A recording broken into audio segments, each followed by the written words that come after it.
Hello and welcome to Windows in Time, back from the ashes, the Malmgren Garage, presented by Jackson County Library Services and the Southern Oregon Historical Society. I am Briston Strong, Programs Coordinator. This program is being recorded, so please mute your microphone and turn off your camera to ensure quality recording. There will be a time to answer your questions at the end of the program. Jackson County Library Services acknowledges that its libraries are located within the traditional lands of the Shasta, Tequilma, and Lagawa people, whose descendants are now identified as members of the Confederated Tribes of Siletz Indians and Confederated Tribes of Grand Ronde, as well as of the Cow Creek Band of Umpqua Tribe of Indians and Modoc Nation, who were forced to relocate to Oklahoma. We take this moment to recognize the Indigenous peoples whose traditional lands are where residents of Jackson County live today. JCLS is committed to fostering understanding, deep respect, and honor for Indigenous people, and we encourage you to learn more about the land you reside on. For more information, go to jcls.org/land. The views and opinions expressed in this program are those of the presenter and do not necessarily reflect the official policy or position of Jackson County Library Services. Good afternoon. I'd like to welcome you on behalf of the Jackson County Library Services and Southern Oregon Historical Society. We're very pleased today to present George Kramer from Kramer and Company Historic Preservation. George has a BA in history and a master's in historic preservation. He's also highly regarded for his design work, often or usually with historic structures. He's well known in the Valley for his many projects, and he has received numerous awards and citations for them.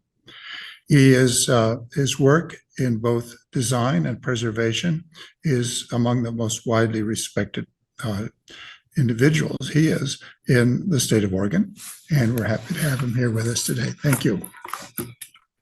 Good afternoon, and thank you, Larry. By way of introduction today, we're going to talk a little bit about the City of Talent. We're going to talk about the Malmgren Garage, of course. We're going to talk about highways, and we're going to talk about the National Register and how things and why things get on the National Register. In addition to what Larry told you about me, I used to work as a design consultant and wrote the historic context for the City of Talent a long time ago. I've probably written over 100 documents for buildings to put them on the National Register, or 100 documents and about 2,000 structures, including the Medford Downtown Historic District. And I'm currently working with the architect and the owners of the Malmgren Garage to bring it back from the ashes, which is our topic today. So, the City of Talent was a little rural farm stop, if you will, between Phoenix and Ashland. And when the railroad came through the valley, it went through Talent, resulted in the founding of Talent in a way in the 1880s. But Talent didn't get a depot. It wasn't big enough. And they got a depot by getting a used one, if you will, which is the photo here of the original Medford depot, which was put on a flatbed rail car and shipped to Talent and settled down. Most people think that the current depot, or many people think that the current depot in Talent, which is the lower picture, is the original, but it's not. It's a copy that was designed by Tom Giordano and built, I think, in the 1990s. It's a lovely building, looks just like the original depot, but it's not. The town grew up and was incorporated in 1910, now that it got a depot, and a little community built around that. What really put Talent on the map, if you will, what made Talent grow, was the highway. The stage road, the original stage road through Jackson County, went by or through Talent. And in 1913, when the Oregon Highway Commission was formed, with, I always love the stated slogan of getting Oregon out of the mud, they started to build what we know, what became the Pacific Highway, and it went right down what today is Talent Avenue. Roads were pretty simple then. Oregon was a leader in the creation of the road system because they were trying to get away from this kind of activity. Roads were rough. They were not for the faint of heart, as it says. And so we started to improve roads. We macadamized them, they concreted them, they established standards for curvature and slope. And cars became more popular. The off-quoted statistic is that in 1910, Medford had more cars per capita than any other city in America. And that was mostly due to the orchard boom, because the wealthy orchardists needed to come into town and they wanted to be able to do it on a car. And they needed good roads to do that. Oregon, based on a Jackson County idea, was the first state in the nation to pass a mill tax, a gas tax. Every time you bought a gallon of gas, a little bit of money would be collected by the government, and they would use it to improve roads. And that was such a great idea that basically the entire nation adopted that idea, and that's still how we pay for roads, is with a gas tax. And that's why there's all this confusion about electric vehicles, because they don't buy gas, they don't pay for taxes. And see, roads getting over the Siskiyous were rough. It was quite the adventure. In this era, if you were wealthy and you were going out on a cross-country trek, which basically meant going to Josephine County, okay, you would often travel with your own mechanic and extra tires and cans of gasoline, because you were going out into the unknown. You didn't know what you were going to find. And if your Tin Lizzie broke down, you were kind of stuck. And there wasn't anybody there. Blacksmiths sort of started to learn how to fix the metal parts of cars, but they were still pretty high tech, and people didn't know how to do that. Roads get better.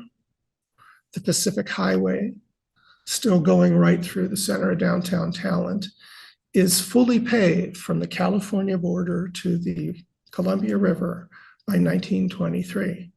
Oregon was the first state west of the Mississippi to boast a paved route from border to border.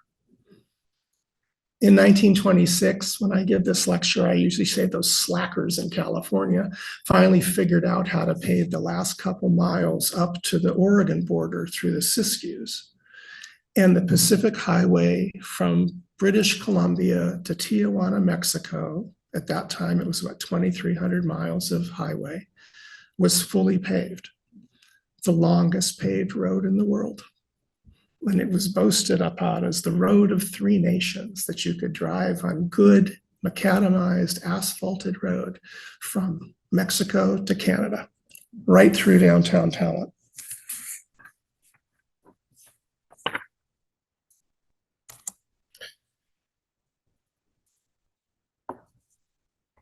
In the meantime, or separately, Theodore Malmgren and Frederica Malmgren, his wife, he was born in Sweden, he was a physician, came to Jackson County, settled in Phoenix, and established a very successful medical practice. He served as the Jackson County medical officer, sort of, working for the government. And he also had a private practice with delivering babies and going out and taking care of people all through the south part of the valley. And he was beloved.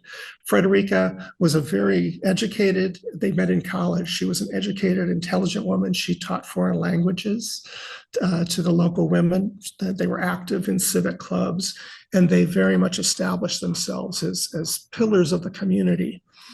Dr. Malmgren's little store, his office and a pharmacy, was one of the last stone buildings built in Oregon. It still stands in Phoenix. There's a picture of it there.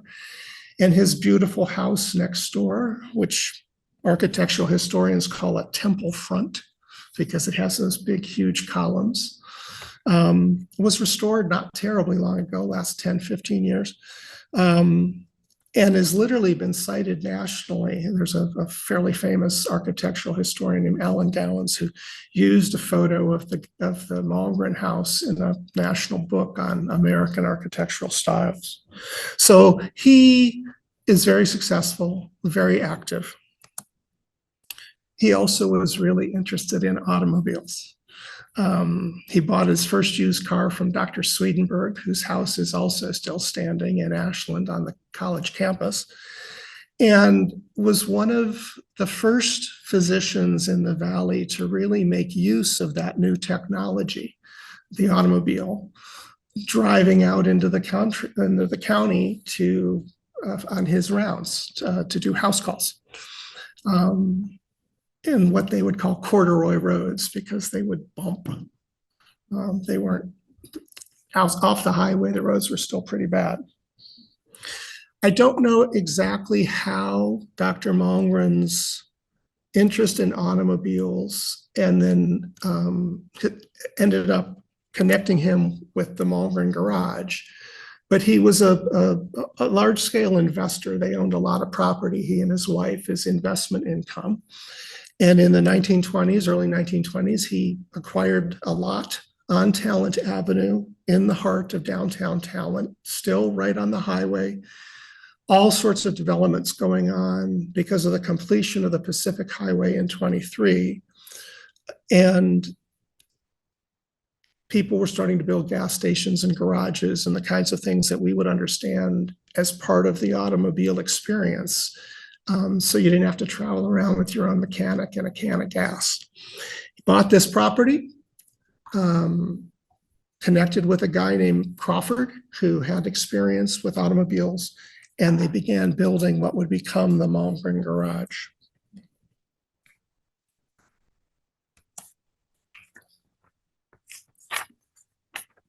From an architectural perspective, garages are a new type.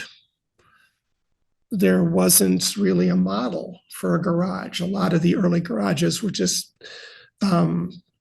blacksmith shops because they could work with that kind of material.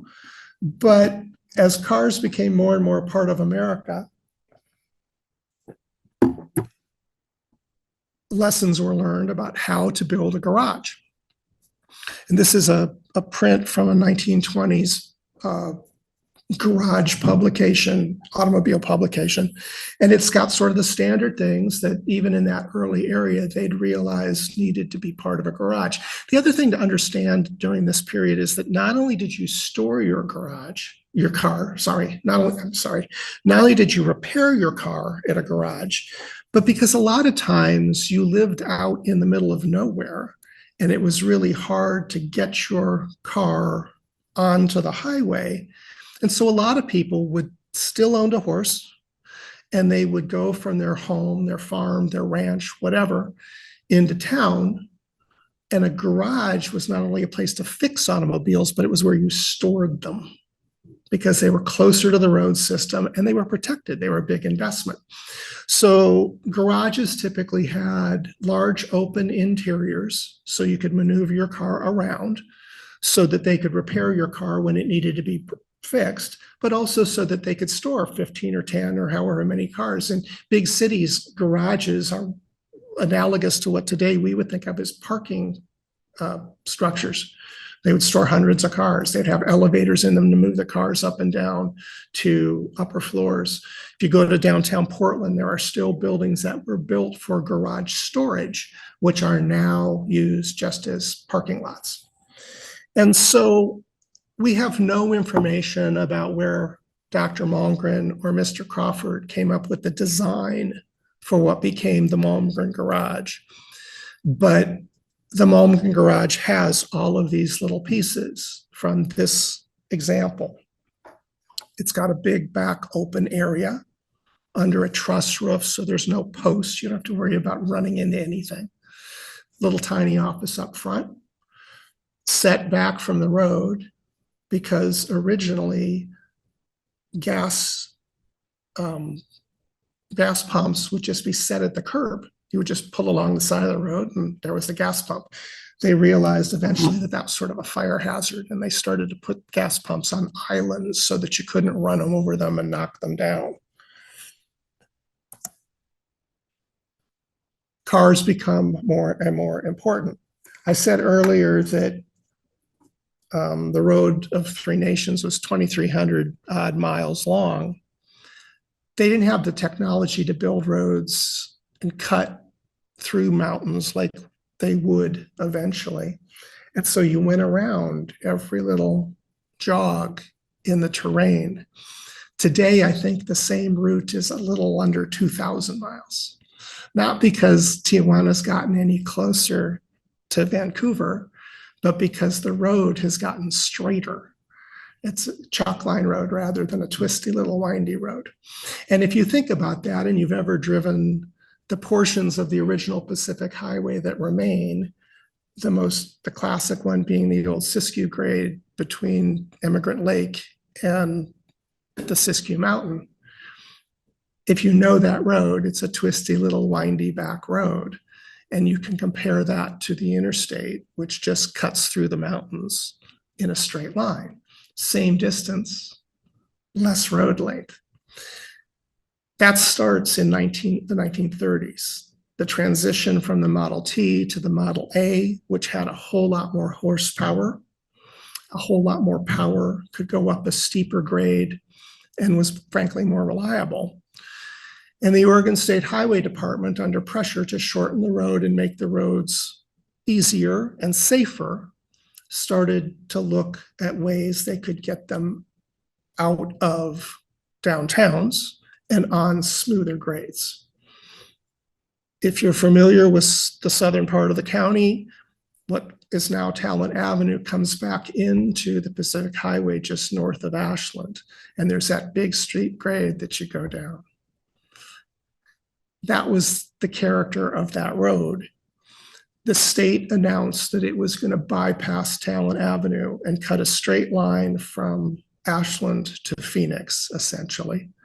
What we know today is the South Pacific Highway. This didn't go over really big in Talent.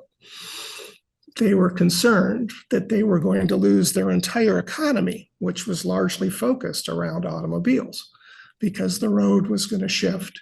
And all of the traffic traveling through Oregon, in the western half of Oregon, was suddenly going to be on this new road alignment, and Talent Avenue would become a bypass, a nothing.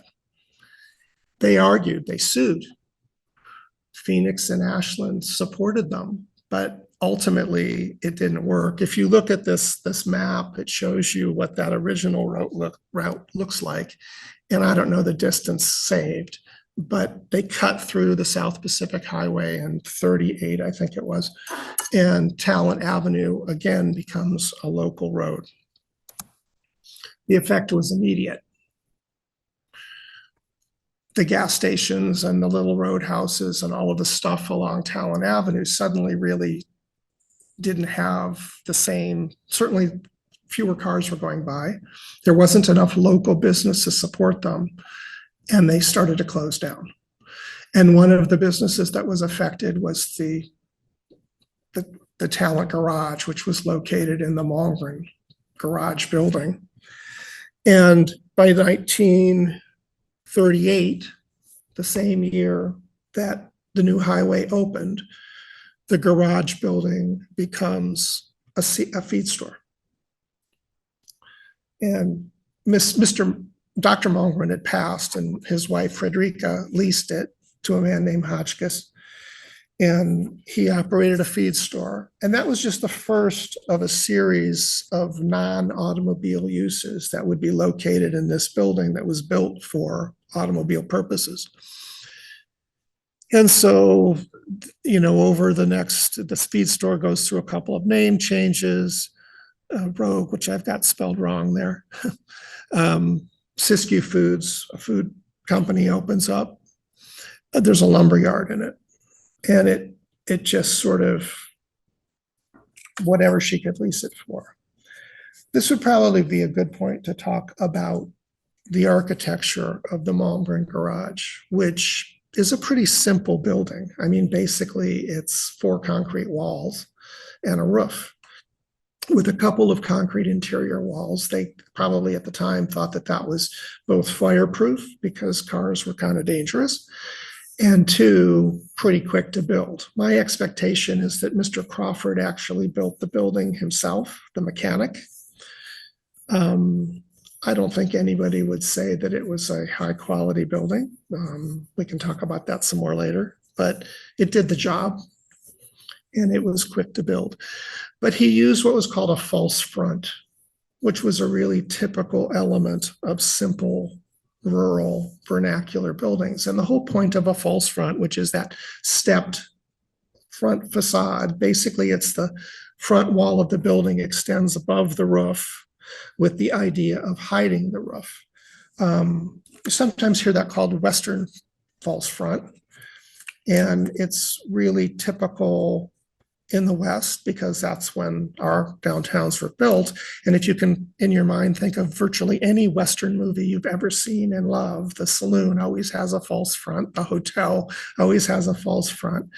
And the purpose of that was simply to create a building that was more impressive than it really was. It hid the gable roof, was its only function.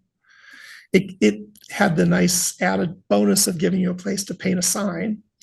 But what they were attempting to do was to create the square facade of a big city building, make a 1-story building look like a 2-story building and make it look more impressive. And we call those false fronts. They don't really get built anymore. False fronts, because they're exposed, they're almost always of wood. They rot. The exposed edges of that skinny little wall, which gets weather on both sides, rots. And so it's very frequent. I'll talk about it later if I think of it. Technically, the Malmgren Garage is called a stepped false front for obvious reasons. It has steps in it. A full false front would often rot, and they would cut the corners to try and get out the rot and turn a full false front into a step. But the Malmgren Garage was designed that way.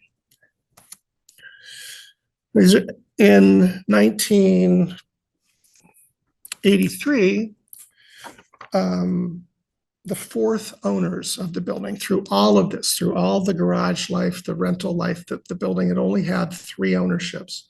And the 4th owners, Bill and Bonnie Morgan, purchased the building from the Britsons and moved their business, opened their business, the Southern Oregon Pottery, into that building. It was a perfect building for what they did. They sold clay and kilns and pottery supplies, glazes.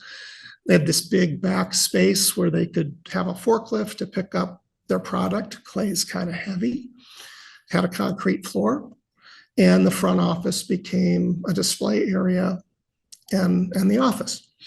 And Bill and Bonnie operated that business into the 90s. Bonnie still owns it. And then after they closed the business, it became a rental. It was an antique store. It was this, it was that. And then, of course, the Almeda Fire in 2021. The Malmgren Garage, built for automobile use, was the only concrete building standing on that side of Talent Avenue, and it was the only one to survive.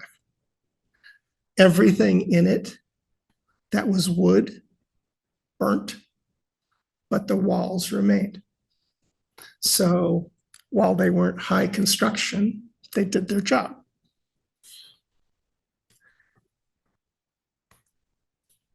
And this is the day after. Now,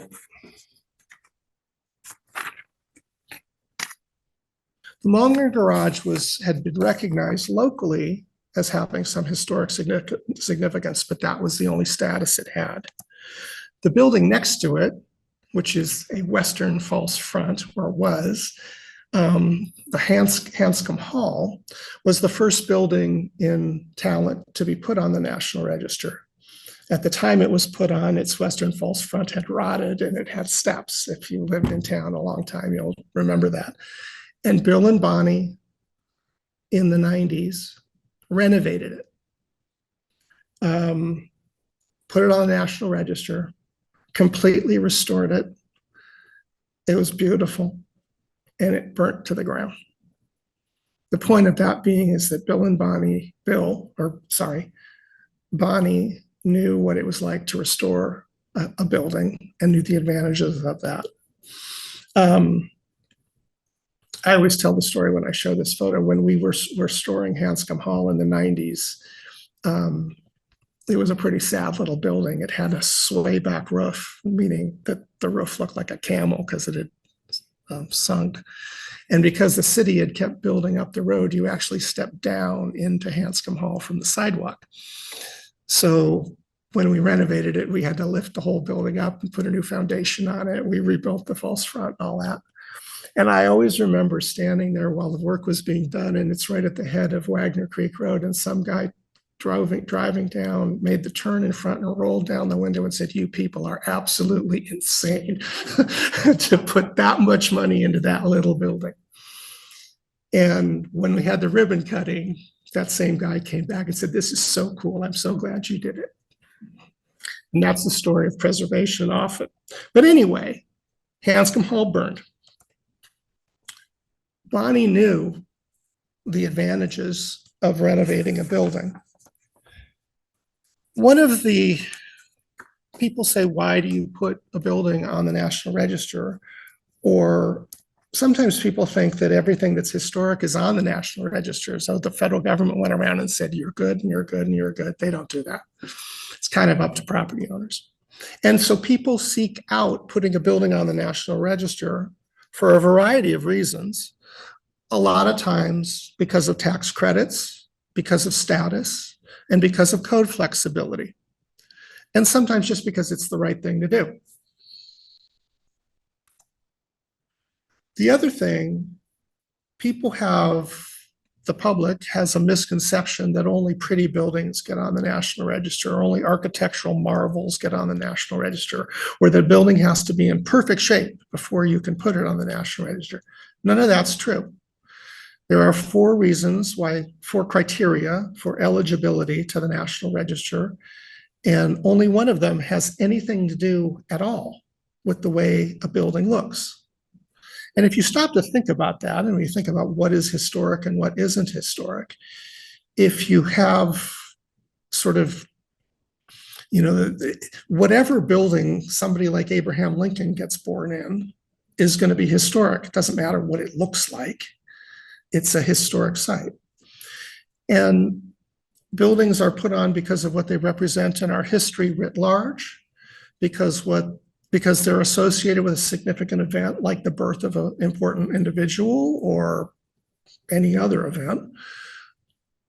The third criterion C, is the architectural criteria. It's the one that people think of. It's how a building looks. But it doesn't necessarily have to be pretty. It just has to look the way it did when whatever made it historic. And the last criterion is for archaeological resources. The other thing that people get confused about in evaluating National Register resources is the difference between condition and integrity.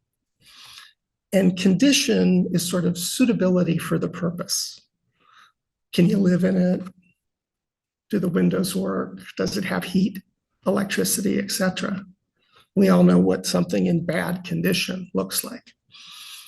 Integrity is a building or a property's ability to reflect the associations that make it significant. Would Abe Lincoln recognize it if he came back? Oh, that's my house. They put that addition on when they added electricity. I get it, but it's still my house. And that balance is how you evaluate whether or not a property is eligible for listing on the National Register. It's a lot of what I end up doing for people. And so Bonnie called me up after the fire and said she wanted to restore the building. that it was unlikely that the insurance was going to be enough to do it, that she needed the tax credits to make it pencil, but she really wanted to do it. Could we get a building that at that point was basically the exterior concrete walls with no roof, no windows, and nothing else? Could we get it on the National Register?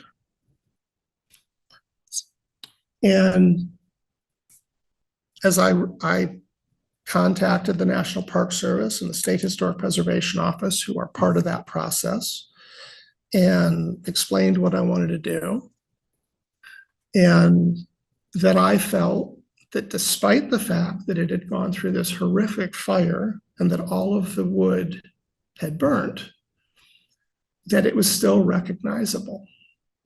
That if Dr. Malmgren came back and saw that building, he would say, yeah, that was the building I built in 1924. I can see that. And so we presented an argument to the Park Service with photographs of what it looked like and drawings of how we proposed to renovate it.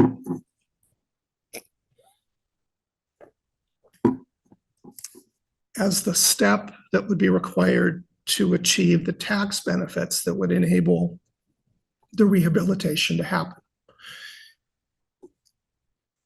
At first, they said no. That's not going to happen. You know, there's nothing left of this building. It's just a concrete shell.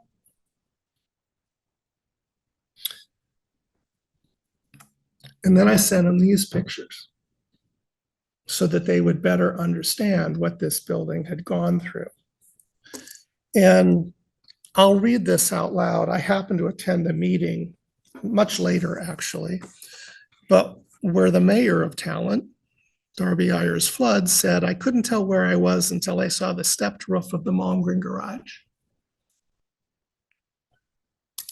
If I had to come up with a textbook definition of integrity, that even in the middle of a fire, you could tell where you were because of this building. It had integrity of its association. You knew what building it was. And I sent these pictures to the National Park Service. And it took about 6 weeks, but they finally wrote back and said, yeah, okay, we'll let you make the argument. And they essentially preliminarily approved the concept that if we did the renovation the way we proposed to do it, if we didn't screw up, we didn't, change the building significantly, that they could see their way through, that it did have integrity and it could be listed on the National Register. And that's where we're at. That's where that project is at, with that confidence and the expectation of the tax support to complete the project.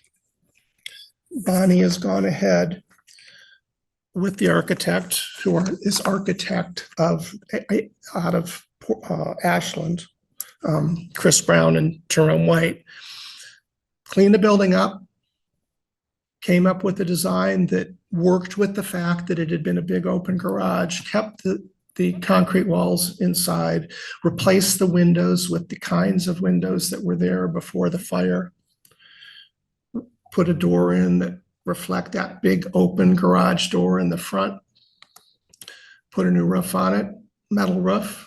Not only will the metal roof's not on in this picture, but working back to maintain the history of the building. One of the key things about this building is the fact that, like most false front buildings, all the energy went into the facade.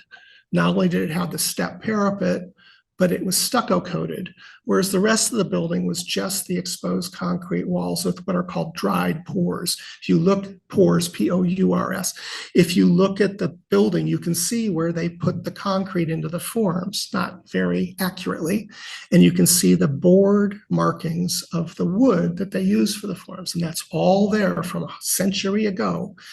And it's all going to stay. We're not going to paint it. We're not going to seal it. We're not going to clean it up. We're going to leave it just the way it was. And so when we're done, which will happen before the end of the year. We'll go and we'll take a bunch of pictures of what it looks like now that we've completed the renovation. Interior and exterior, big space inside, like the garage. And the question will be, would Dr. Malmgren recognize his building if he came back? And if the answer is yes, which I expect it will be, then we'll succeed in getting it listed on the National Register formally, probably in the middle of next year, because the gears of government drive slow. Those tax credits added to the insurance settlement will have enabled Bonnie to do this. And we'll have a landmark in talent for the next 50 years. I will argue in the National Register nomination, I will mention that I actually think the fact that it went through a fire and was restored in the way it was restored and listed on the National Register because of that is all an important part of its history. And so as the Malmgren Garage enters its second century, because it's 100 years old next year, it'll be around to tell talent, to remind talent of the time that the highway went through, when cars were new, and when half of their downtown burned, and at least one building survived. So that's how the Malmgren Garage will come back from the ashes. And I'm happy to answer your questions. Wow. Yes. What's the building going to be used for now? The question is, when is the building going, what is the building going to be used for? And she is building it essentially for lease. They'll retain ownership. There will be, in the main area of it, there'll be the small office and a large open commercial space that could be used for retail or design, make a great architect's office or something like that. But it's basically just a big open flexible space with a shared bathroom. She can have 2 tenants in there. And then in order to provide an income stream to justify all of this investment, the back of the building is 2 small apartments, 2 little rental residential units. And so we've taken like the last 20 feet of it, 30 feet, and created 2 little units for it. And so hopefully that will generate enough income that she can keep it open, and we'll find a good tenant for the front. Yes? Would she consider an antique cooperative? I think Bonnie would consider anything that was respectful of the building. Yeah. Yeah, and you could totally do that. It's a big open space with those big, we had all of those new wood trusses that we had to build. But really, it's kind of funny at this point about the only thing you couldn't put in it is a garage. Because, we had to insulate it and fire and all of that sort of thing. But there have been antique stores in the building before, and I think that would be a great use.